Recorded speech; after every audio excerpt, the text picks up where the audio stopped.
Se você precisa de provas externas, ainda não é.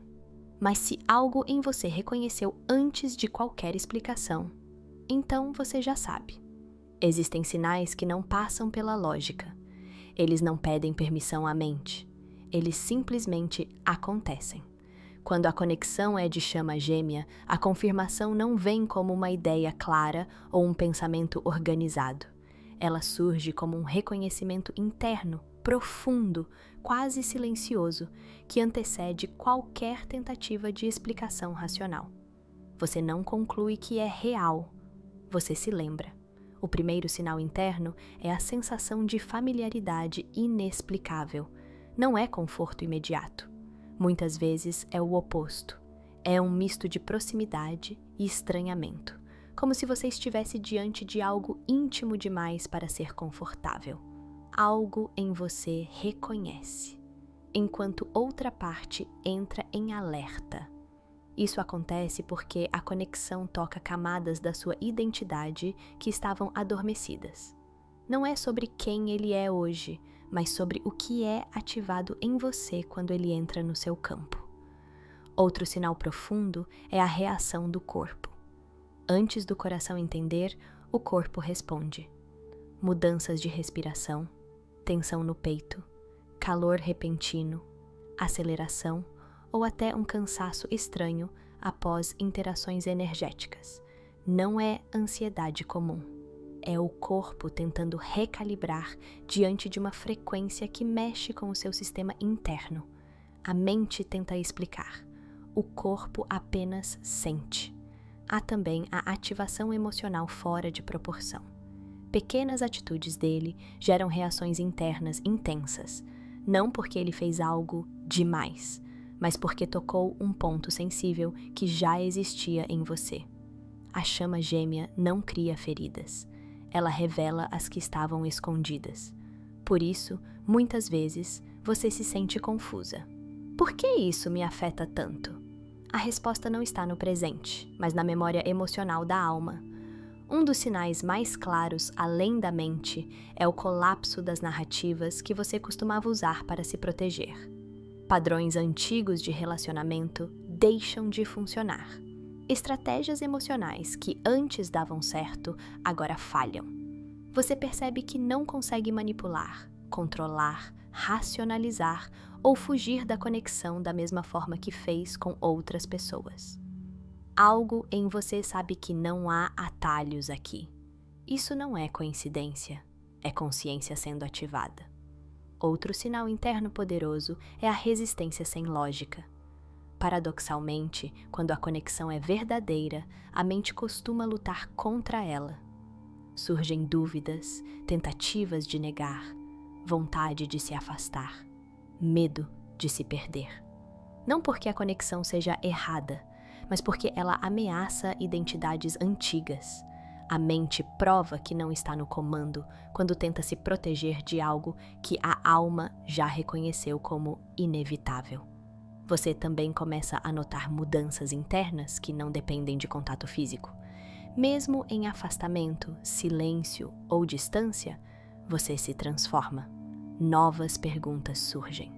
Velhas certezas caem. Você passa a enxergar suas próprias sombras com mais clareza. Não porque ele esteja presente, mas porque a conexão abriu um portal de auto-observação que não se fecha facilmente. Esse é um sinal inconfundível. A chama gêmea continua agindo mesmo quando não há troca externa. Há ainda o sentimento recorrente de que algo maior está acontecendo, mesmo sem evidências concretas. Você sente que a história não é linear, não é simples, não é comum. Existe uma intuição persistente de que o tempo não funciona da mesma forma aqui. Idas e vindas, pausas longas, reencontros improváveis. Tudo parece seguir uma inteligência que foge da lógica humana. A mente se cansa de tentar organizar. A alma observa e reconhece. Outro sinal interno profundo é a mudança na forma como você se relaciona consigo mesma. A conexão não te incentiva a se diminuir para ser escolhida. Pelo contrário, ela te empurra para o alinhamento interno. Você começa a perceber que quanto mais você se respeita, se recolhe, se fortalece, mais a conexão se ajusta energeticamente. Isso acontece porque a chama gêmea não se sustenta em dependência, mas em espelhamento consciente. Há também momentos de silêncio interno absoluto, onde você simplesmente sabe. Não é empolgação, não é expectativa. É um estado neutro, quase vazio, onde a verdade se apresenta sem emoção exagerada. Esses momentos são raros, mas definitivos. Eles não pedem validação externa. Depois deles, algo em você não consegue mais fingir que é só imaginação. A ativação espiritual verdadeira não chega como espetáculo. Ela não anuncia. Ela não pede validação. Ela começa de forma silenciosa, quase imperceptível, e exatamente por isso costuma ser confundida com confusão emocional, crise pessoal ou fase estranha. Mas, diferente de ilusões espirituais ou projeções do ego, a ativação real não te desconecta da vida. Ela te devolve a você mesma, ainda que isso doa no início. O primeiro sinal de uma ativação espiritual verdadeira é a mudança na sua percepção interna. Você começa a perceber que velhas respostas já não servem.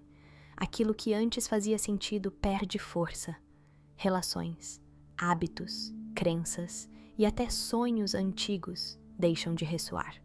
Não porque algo melhor apareceu, mas porque algo mais alinhado começou a se formar dentro de você. A ativação não adiciona.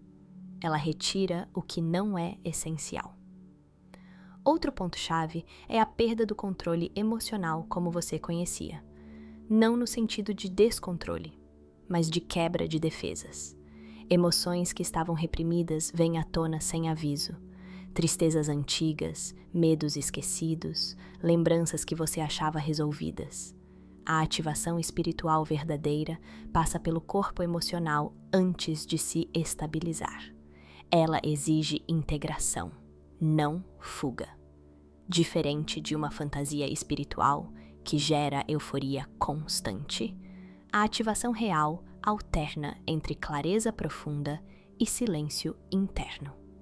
Há momentos de entendimento absoluto, seguidos de fases em que você não consegue explicar nada, apenas sente. E esse sentir não pede interpretação imediata. Ele pede presença. Se você sente necessidade de explicar tudo o tempo todo, provavelmente ainda está no nível mental. A ativação verdadeira te ensina a sustentar o não saber. Um sinal inequívoco é a mudança na relação com o tempo. A pressa diminui. A ansiedade por resultados externos perde intensidade. Você percebe que certas coisas simplesmente não podem ser forçadas. E pela primeira vez, isso não gera desespero. A ativação espiritual real desloca seu foco do quando para o como você está, internamente. Isso muda completamente a forma como você vive a conexão com o outro e consigo. Outro aspecto essencial é a sensação de alinhamento interno, mesmo em meio ao caos externo. A vida pode estar confusa, incerta ou em transição, mas algo dentro de você permanece firme. Não é otimismo artificial, é uma estabilidade silenciosa, construída a partir da aceitação do processo. A ativação verdadeira não promete finais felizes rápidos, ela oferece verdade emocional. Você também começa a perceber padrões repetitivos com clareza desconfortável. Situações que se repetem deixam de parecer azar e passam a ser vistas como espelhos. Pessoas, conflitos e bloqueios revelam mensagens sobre você mesma. A ativação espiritual real amplia sua consciência de responsabilidade, não de culpa. Você entende que crescer espiritualmente não é escapar da dor, mas atravessá-la com lucidez. Outro sinal profundo é a diminuição da necessidade de provar algo. Você não sente mais vontade de convencer ninguém sobre o que está vivendo. A experiência se torna íntima, silenciosa, até solitária em alguns momentos. Isso acontece porque a ativação verdadeira fortalece sua conexão interna antes de se expressar externamente. Ela não busca aprovação, ela busca coerência. Há também uma transformação física sutil, porém constante. Mudanças no sono, sensibilidade maior ao ambiente, cansaço sem explicação lógica, necessidade de silêncio, de recolhimento. Não é doença, é o sistema se ajustando a um novo nível de percepção. A ativação espiritual verdadeira respeita o corpo. Ela não o ignora nem o força. Outro ponto fundamental é a queda das idealizações espirituais. Você deixa de romantizar a jornada. Termos bonitos perdem efeito se não vierem acompanhados de vivência real. A ativação verdadeira é simples, direta e, muitas vezes, desconfortável. Ela não promete elevação sem enraizamento. Pelo contrário, ela te chama para habitar plenamente quem você é, com sombras e luzes integradas. A conexão verdadeira não chega para organizar a vida de imediato. Ela chega para desorganizar o que estava sustentado por ilusões. Antes da clareza, vem a crise. E isso não é um erro do caminho, é o próprio caminho se revelando. Quando a conexão é profunda, especialmente na jornada das chamas gêmeas, ela toca estruturas internas que estavam funcionando no automático. Identidades, crenças, defesas emocionais e até narrativas espirituais começam a ser questionadas. A crise surge porque aquilo que sustentava o equilíbrio anterior já não consegue mais se manter.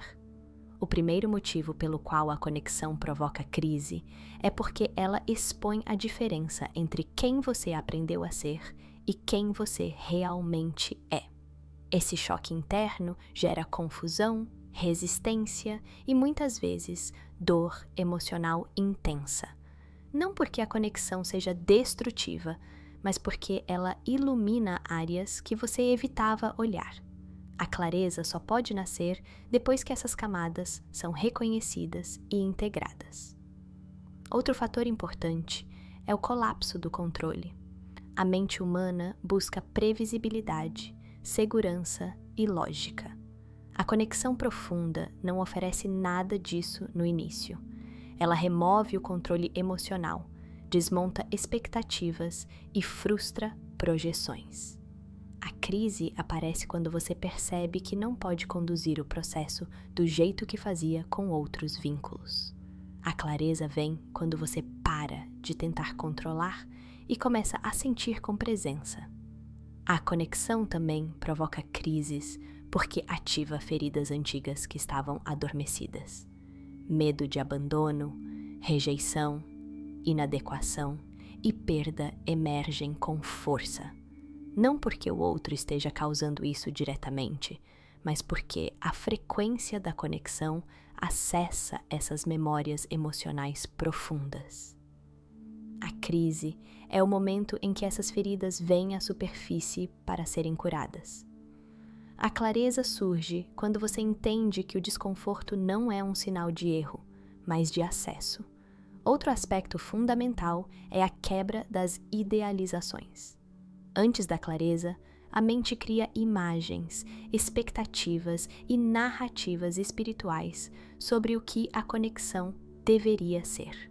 Quando a realidade não corresponde a essas projeções, surge a crise. Decepção, frustração e confusão aparecem não porque a conexão falhou, mas porque a ilusão caiu. A clareza só se estabelece quando você passa a ver a conexão como ela é, e não como você gostaria que fosse. A crise também se intensifica, porque a conexão exige presença emocional real. Não há espaço para superficialidade. Tudo o que é evitado retorna. Tudo o que foi reprimido pede atenção.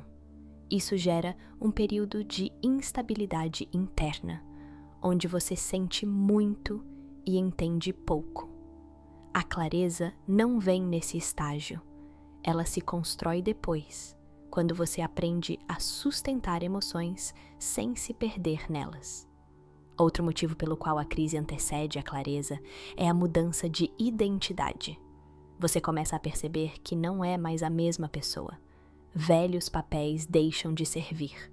Antigos mecanismos de defesa perdem eficácia. Isso gera um vazio temporário, um não saber quem sou que assusta. A clareza surge quando esse espaço vazio deixa de ser visto como ameaça e passa a ser reconhecido como campo fértil para algo novo nascer. Há também a crise causada pelo silêncio e pela distância. Em conexões profundas, o afastamento não significa desconexão. Pelo contrário, ele intensifica o processo interno. A mente interpreta o silêncio como rejeição ou perda, enquanto a alma está trabalhando em integração. Essa dissonância cria sofrimento. A clareza chega quando você entende que nem tudo que parece ausência é abandono. A conexão provoca crise porque ela não respeita o ritmo do ego. Ela acontece quando precisa acontecer. Isso gera sensação de perda de chão, desorientação e medo. A clareza vem quando você aceita que o processo não precisa ser compreendido para ser vivido. Há um ponto em que lutar contra o que está acontecendo só aprofunda a crise. Render-se com consciência inicia a integração. E talvez o ponto mais importante, a crise acontece porque a conexão não quer apenas unir duas pessoas. Ela quer despertar duas consciências. Antes da clareza sobre o outro, vem a clareza sobre si. E essa clareza pessoal raramente nasce sem desconforto. Ela exige honestidade, maturidade emocional e disposição para atravessar o que foi evitado por muito tempo. A diferença entre uma chama gêmea e um vínculo kármico não está na intensidade, está no efeito que a conexão gera em você ao longo do tempo. Muitas pessoas confundem vínculos kármicos com chamas gêmeas porque ambos são fortes, magnéticos e difíceis de romper. Mas, enquanto o vínculo kármico prende, a chama gêmea liberta, mesmo quando dói. O que define a natureza da conexão não é o quanto você sofre, mas para onde esse sofrimento te leva. O vínculo kármico nasce da repetição. Ele ativa padrões antigos, feridas não resolvidas e necessidades emocionais inconscientes. Há atração, urgência, dependência e, muitas vezes, medo de perder. Você sente que precisa do outro para se sentir inteira. A relação gira em ciclos previsíveis. Conflito, reconciliação, esperança, frustração. O aprendizado existe, mas ele se repete até ser integrado. Quando não é, o vínculo se arrasta. Já a chama gêmea não se sustenta em repetição cega. Ela provoca ruptura. Mesmo quando há idas e vindas, cada fase traz uma transformação real. Você não volta ao mesmo lugar emocional. Algo em você muda. A conexão não alimenta dependência, mas consciência. Você não se sente presa ao outro. Você se sente chamada a olhar para si. Outra diferença clara está na forma como o ego reage. No vínculo kármico, o ego encontra espaço para jogos emocionais, controle, culpa e barganha. A necessidade de validação constante. Na chama gêmea, o ego entra em crise. Ele não consegue sustentar máscaras por muito tempo. Defesas caem. Verdades vêm à tona. Isso gera desconforto profundo, mas também crescimento inevitável. O vínculo kármico costuma gerar exaustão emocional prolongada. Você se sente drenada, confusa, pequena ou insegura após os encontros. Mesmo quando há prazer, ele vem acompanhado de ansiedade e medo. Já a chama gêmea apesar das crises, não esvazia. Ela confronta, mas também expande. Mesmo em silêncio ou afastamento, você sente que está se tornando mais consciente de si. Outro ponto essencial é o papel do tempo. Vínculos kármicos costumam acelerar artificialmente. Tudo acontece rápido demais, com promessas, intensidade imediata e urgência emocional. A chama gêmea respeita o tempo da integração, mesmo quando isso significa separação, pausa ou distância. Não há pressa para definir, porque a conexão não depende de rótulos para existir. Há também diferença na dor. No vínculo kármico, a dor surge como punição emocional. Você sofre porque se anula, porque espera que o outro mude, porque permanece onde já sabe que não há reciprocidade consciente. Na chama gêmea, a dor surge como revelação. Ela mostra onde você ainda está desconectada de si. Não te diminui, te desperta. Outro aspecto importante é o efeito na sua autonomia. Relações kármicas tendem a enfraquecer sua identidade. Você começa a se adaptar demais, a se moldar para manter a conexão. Já a chama gêmea exige alinhamento interno. Quanto mais você se respeita, mais a conexão se ajusta. Ela não sobrevive à autoanulação. Também há diferença na forma como o afastamento é vivido. No vínculo kármico, a distância gera obsessão, medo e vazio desorganizador. Na chama gêmea, o afastamento dói, mas também reorganiza. Ele empurra para dentro, ativa autoconhecimento e promove amadurecimento emocional. O silêncio não paralisa, ele transforma. Por fim, o maior diferencial está no desfecho interno. Um vínculo kármico pode terminar e deixar cicatrizes sem compreensão. A chama gêmea, mesmo sem união física imediata, deixa integração. Você entende mais sobre si, sobre seus limites, sobre o amor e sobre a verdade emocional. A conexão cumpre um propósito maior do que manter duas pessoas juntas. A chama gêmea não chega para te prender ao outro. Ela chega para te reconectar com você. O sinal final não vem como promessa, não vem como palavras e quase nunca vem como união imediata. O universo não confirma a verdade através de eventos externos grandiosos. Ele confirma através de um estado interno irreversível, um ponto silencioso onde você para de pedir sinais.